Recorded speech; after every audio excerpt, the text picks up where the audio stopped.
સંસદનો સરસ મજાનો સવાલ છે કે તમામ બાબતોમાં રાજ્યસભાને લોકસભા કરતાં ઓછી સત્તાઓ છે, કેટલીક બાબતમાં રાજ્યસભાને લોકસભા કરતાં વિશેષ સત્તાઓ છે. હવે આવો સવાલ જે છે બહુ મસ્ત મજાનો સવાલ છે ને, કે આપણે જ્યારે લોકસભા રાજ્યસભાની સત્તાઓની વાત કરીએ તો આપણે જાણીએ છીએ કે અમુકમાં બંનેની સરખી સત્તા છે, અમુકમાં લોકસભા પાસે વધુ પાવર છે અને અમુકમાં રાજ્યસભા પાસે વધુ પાવર છે. એ પાવર તમારે સમજવા પડે.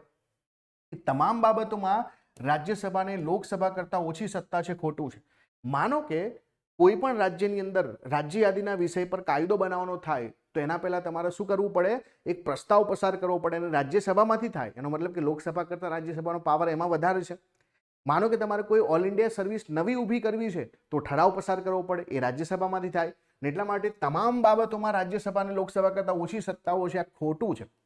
અને બીજું, કેટલીક બાબતોમાં રાજ્યસભાને લોકસભા કરતાં વિશેષ સત્તાઓ છે, જેની આપણે હમણાં ચર્ચા કરી. તો બીજું જે છે બિલકુલ સાચું છે. તો અહીંયા જવાબ શું આવશે કે પહેલું જે છે ખોટું છે, બીજું સાચું છે. તો ફક્ત 2 જે છે આપણા ક્વેશ્ચનનો આન્સર છે, ફક્ત 2.